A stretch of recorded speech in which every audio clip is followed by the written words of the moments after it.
a ver, bueno, pues aquí qué, ¿por qué hay tanta gente, no? Y como está muy escandaloso ahí allá afuera, y que nos ven que, vea, se ve la bola, la mata ahí, ¿no? La marabunta, cómo sale los domingos, pues dicen, oye, pues ahí que están regalando, ¿no? ¿O qué?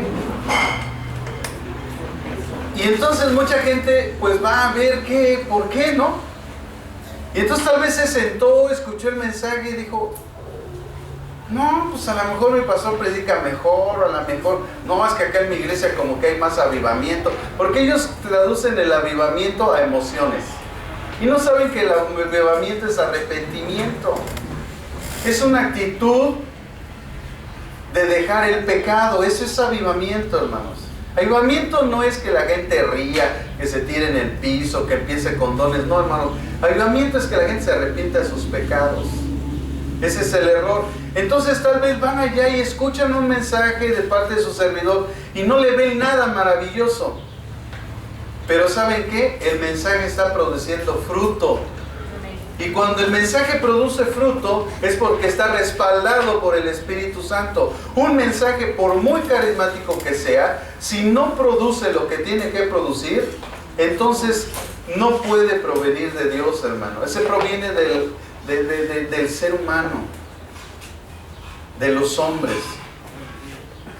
porque a nosotros nos fue mandado que nuestro mensaje produjera fruto en las personas.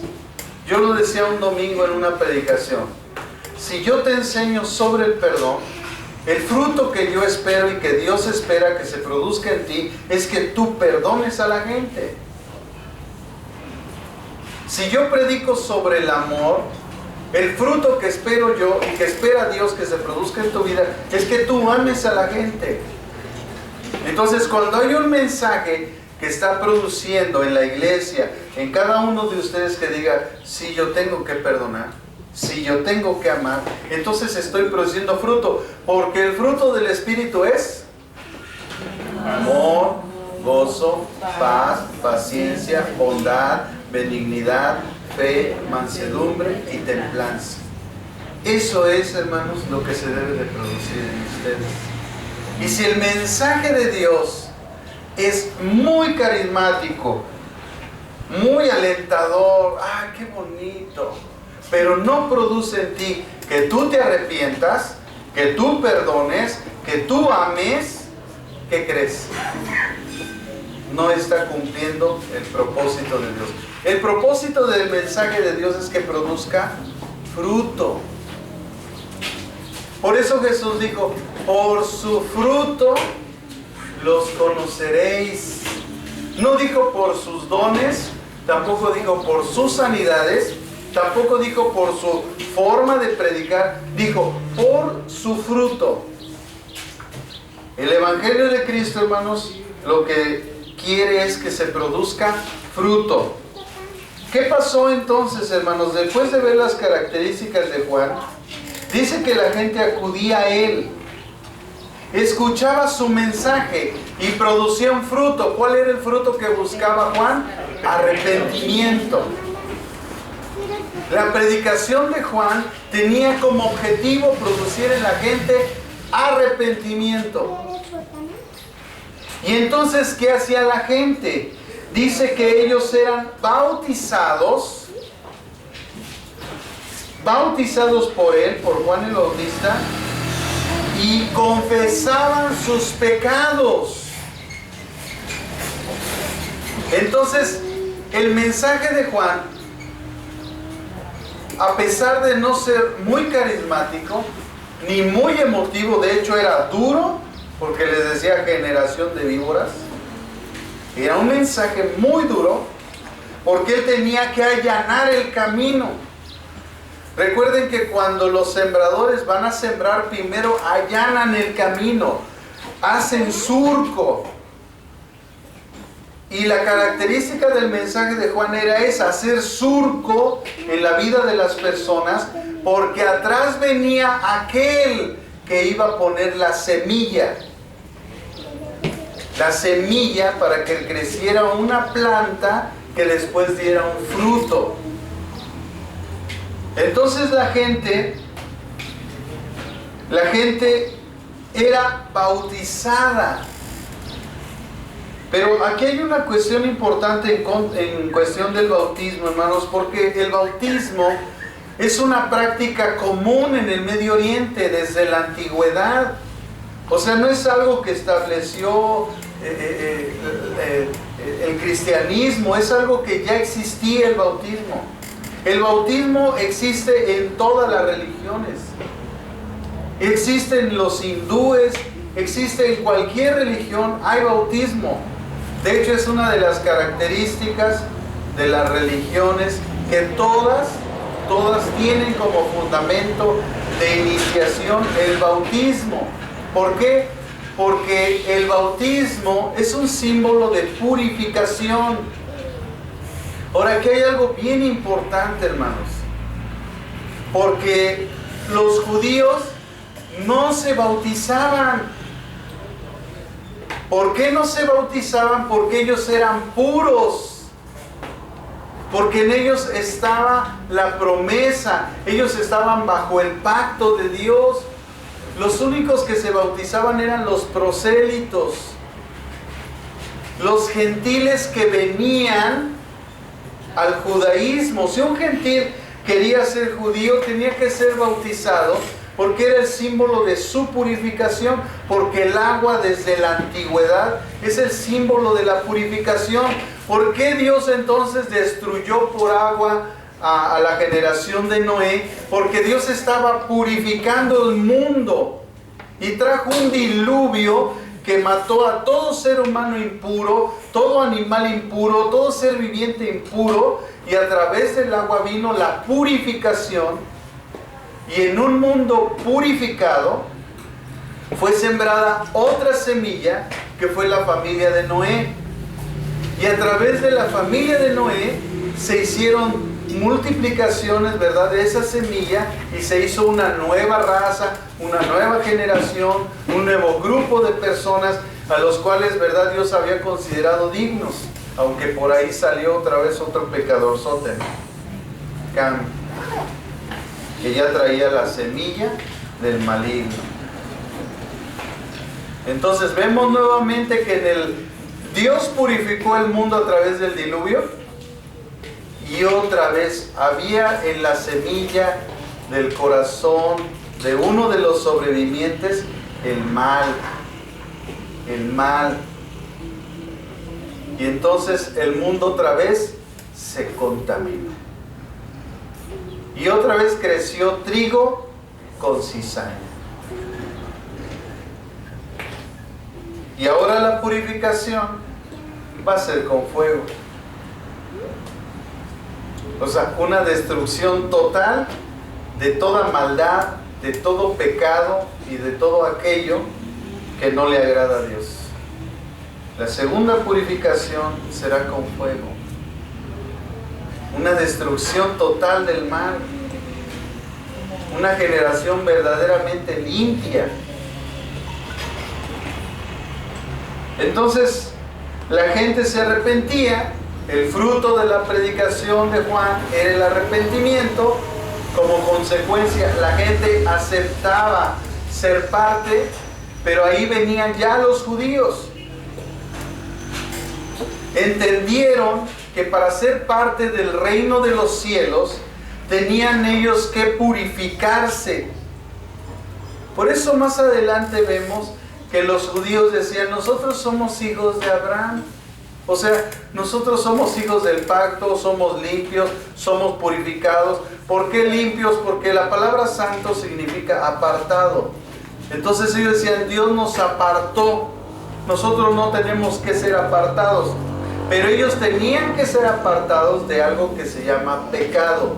Y al entender el mensaje de Juan de arrepentimiento, de cambio de pensamiento, de cambio de actitud con respecto al pecado, entendieron que ellos necesitaban el bautismo. Porque además, al bautizarse, estaban creyendo que aquel que venía detrás de Juan era el Mesías. ¿Cuál es el problema que existe hoy? Que los judíos no reconocen al Mesías. ¿Por qué creen que Jesucristo mandó que fueran bautizados en el nombre de Jesucristo. Porque esa es otra controversia teológica. ¿En qué nombre nos vamos a bautizar? En el nombre del Padre, del Hijo y del Espíritu Santo. Y dice en el libro de los Hechos que los bautizaban en el nombre de Jesús. Pero cuando nosotros usamos las reglas hermenéuticas y exegéticas, vemos a quién se le escribió, quién estaba en ese momento. O sea, vemos el contexto histórico y nos damos cuenta que la gente a la que se le estaba pidiendo el bautismo eran los judíos, y ellos sí reconocen al Padre, que era Jehová, sí reconocían la presencia del Espíritu Santo, pero no reconocían a Cristo. Entonces, al bautizarse en el nombre de Jesucristo, estaban ellos reconociendo a aquel que no reconocían, que Cristo era su Mesías. Por eso fueron bautizados en el nombre de Jesucristo.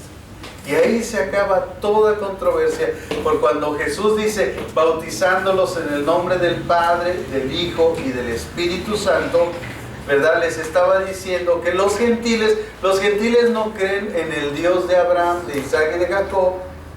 Los gentiles no creen en el Espíritu Santo y no creen en Jesucristo. Los gentiles se tienen que bautizar en el nombre del Padre, del Hijo y del Espíritu Santo. Pero los judíos en el nombre de Jesucristo, porque ellos sí creen en el Dios verdadero y en la Shekinah, que es la presencia de Dios, que es el Espíritu Santo. Pero en quien no creían era en Jesucristo. Por eso los judíos se tienen que bautizar, eran bautizados, dice el libro de los Hechos, en el nombre de Jesucristo.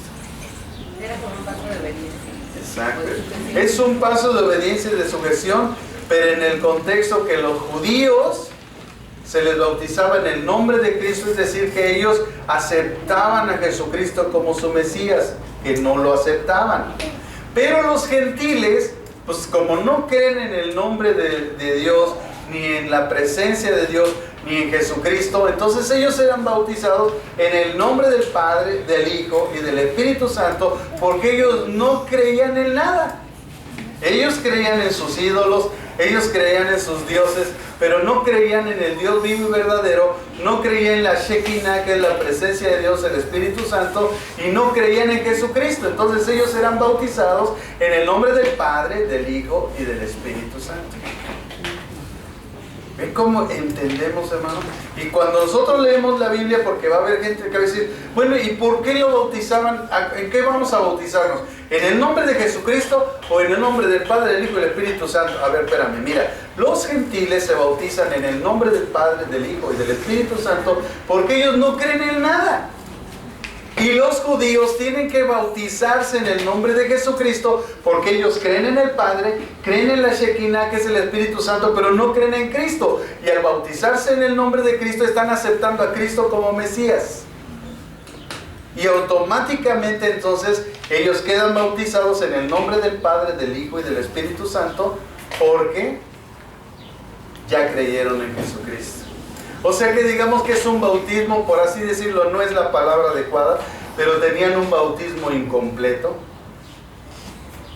Y es hasta que Cristo viene y creen en Él como Mesías que tienen un bautismo completo. Pero nosotros los gentiles, al ser bautizados, yo te bautizo en el nombre del Padre, del Hijo. O sea, si yo bautizara a un judío, yo diría, yo te bautizo en el nombre de Jesucristo. Si yo bautizo a un gentil, que somos todos nosotros, yo diría, yo te bautizo en el nombre del Padre, del Hijo y del Espíritu Santo. ¿Ya entendimos? Sí. Qué hermoso, ¿no? O sea, a veces cosas que tan sencillas como el bautizo, y a veces nosotros no hemos comprendido esas cosas. Eso es lo bonito de la teología, hermanos. Cuando nosotros entendemos, entonces empezaban a venir y les decía, ¿sabes qué, Juan? Les decía, ¿sabes qué? Si tú te quieres bautizar, tienes primero que arrepentirte de tus pecados. Porque a través de eso es que viene tu acercamiento hacia Dios y eres aceptada. En ese momento aceptas a Jesucristo, a ese que viene atrás de mí, lo empiezas a aceptar como tu Mesías, Y cuando Él aparezca, entonces sí vas a tener que ir en pos de Él, detrás de Él. Yo solamente estoy haciendo el camino, pero viene atrás. Por eso dice Juan, dice, acudía a Jerusalén, versículo 5, toda Judea y toda provincia alrededor del Jordán, y eran bautizados por Él en el Jordán, confesando sus pecados. Entonces, el arrepentimiento pues tiene una característica, es la confesión de pecados. O sea, yo no solamente debo de decir, tú conoces mi corazón, Señor, porque yo sé que te he fallado. No, tienes que confesar el pecado. Robé, maté, adulteré, lo que haya sido, lo tienes que confesar. No puedes tú solamente decir, tú conoces mis pecados. Sí, Dios conoce tus pecados, pero Dios manda que los confieses para el perdón de tus pecados. Entonces después dice, al ver que muchos, escuchen, de los fariseos y de los saduceos,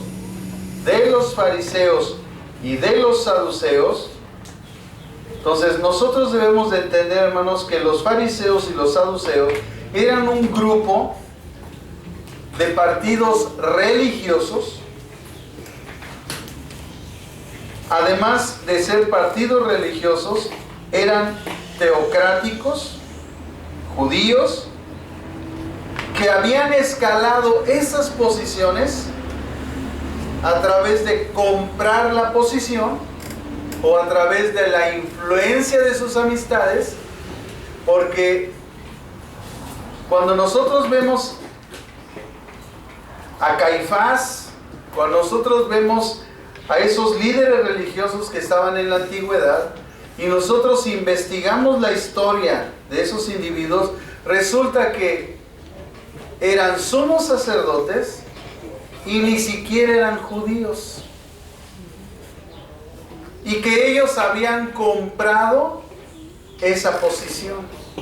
Por eso cuando Jesús viene, los descubre y les dice, vosotros sois de vuestro padre el diablo.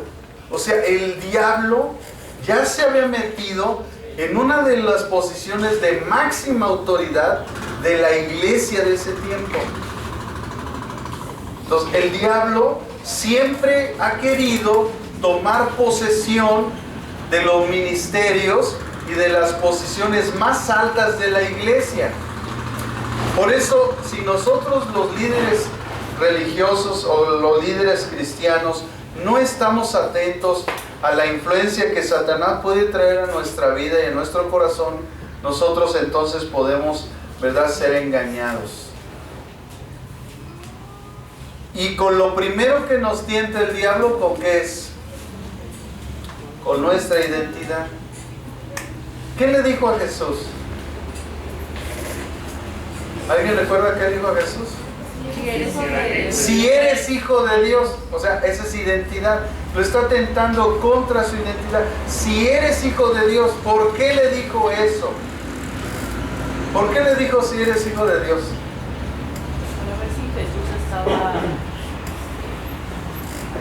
Para ver si Jesús estaba convencido, si estaba seguro de que era hijo de Dios. ¿Qué pasó antes de que fuera al desierto? ¿Qué había pasado antes? Se bautizó. ¿Y luego qué pasó cuando se bautizó? Vino el Espíritu Santo sobre él. ¿Y después qué pasó? Se oyó una voz en el cielo, escuchen esto, que dijo, tú eres mi hijo amado, en ti tengo toda mi complacencia. Le tengo dos noticias, hermano, que cuando Dios trae una anunciación a su vida, Dios la trae, pero el diablo la escucha. Ah, ¿con qué eres hijo de Dios? A ver. Y cuando viene la tentación, lo primero que le dice, ¿eres hijo de Dios? ¿Por qué le dijo eso? Porque la voz del cielo le había dicho, tú eres mi hijo amado. Entonces Satanás siempre va a poner en duda lo dicho por Dios a nuestra vida. Ah, ¿cómo? Él dice que te va a bendecir, mira cómo estás. ¿Qué le contestó entonces Jesús a Satanás cuando Satanás le dijo: si eres hijo de Dios, convierte estas piedras en pan? ¿Qué le dijo Jesús?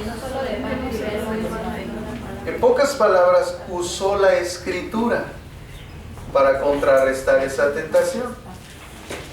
¿Qué tenemos que hacer entonces tú y yo cuando Satanás pone en duda lo que Dios ha dicho de nosotros sobre una bendición, sobre una cuestión que es usar la escritura? Tú debes defenderte usando la escritura. ¿Se dan cuenta, hermanos? Satanás, él siempre ha usado esa estrategia. Y la va a usar siempre, porque siempre le ha funcionado con los que se han dejado. Pero nosotros, ya que estamos en este nivel, ya aprendiendo cosas más profundas, tenemos que aprender y tenemos que responderle con la escritura. Ahí está. ¿Dónde está tu Dios? ¿Estás bien enfermo? ¿Qué? ¿Falló el Salmo 91? ¿No le dicen hoy a los pastores, a la gente, yo no sé si es burla o es tontería, pero a veces dicen: ¿qué? ¿Por qué los pastores murieron? ¿Por qué hay cristianos que se murieron? ¿Qué? ¿Falló el Salmo 91? ¿Qué dice el Salmo 91?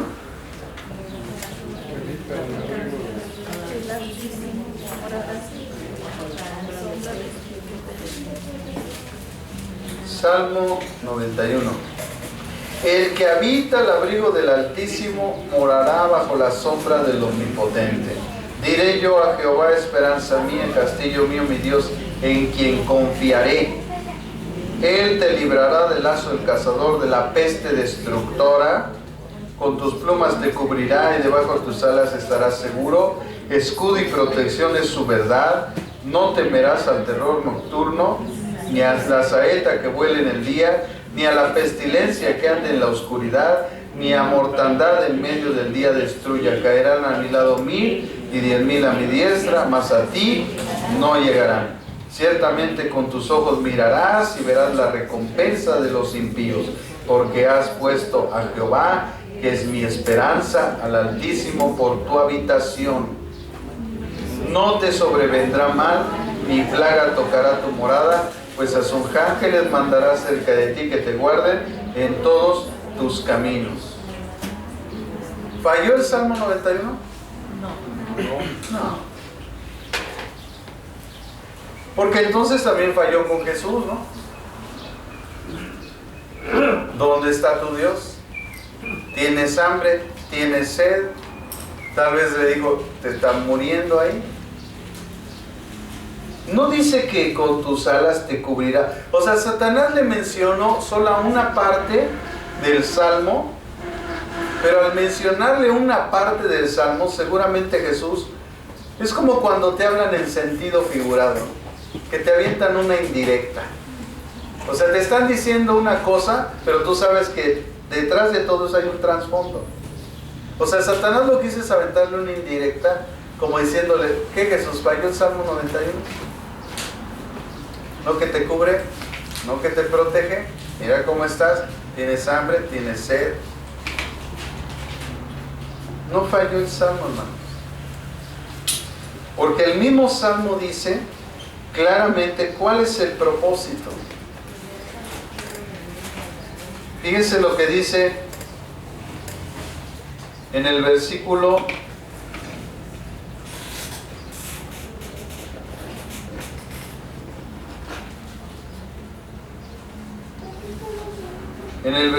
9.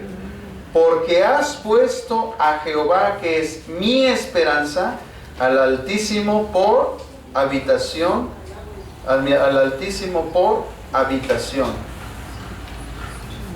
O sea, ¿qué está diciendo el salmista, hermanos? Que cuando una persona está segura, confiada, uno es habitación de Dios. Y no importa lo que pase, yo soy de Dios.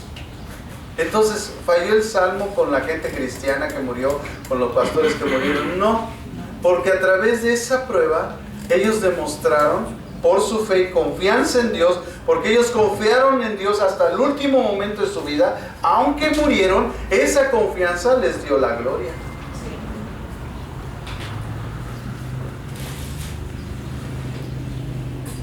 En nuestra vida Dios lo manifestó de una forma diferente. Nos guardó de la pestilencia física y no morimos, y tal vez enfermamos, pero no morimos. Y nuevamente Dios manifestó su fidelidad con nosotros. Porque al final el hecho de estar en esa situación de desesperanza nos trajo una esperanza en Él, una confianza en Él, y ahora nosotros somos portadores de su presencia. Somos su habitación. O sea, el hecho de que sucedan cosas que a nuestros ojos parecen malas, no quiere decir que realmente sean malas. Porque también hay que recordar que Dios a todos nos ha puesto un tiempo y nos ha dado un propósito. Y el que Dios use esta circunstancia para llevarse a un cristiano o para llevarse a un pastor o a un siervo de Dios, lo único que está diciendo es que se acabó su tiempo y que él ya era requerido en el cielo. Nada más. Él había cumplido con su propósito, cualquiera que haya sido. Y si no lo había cumplido, pues también Dios lo llamó. O sea, no es otra cosa que eso. Ahora, a nosotros nos da la oportunidad de seguir viviendo, nos da la oportunidad de seguir en el ministerio y de seguir aquí en esta vida, porque todavía hay cosas que tenemos que hacer. El día que dejemos de que ya las cosas se hayan acabado, que tengamos que hacer, o que definitivamente Dios vea que no las vamos a hacer, pues entonces nos llama para que nos quiere aquí. Pero al final estamos con Él, porque ya sea que vivamos o que moramos, del Señor somos.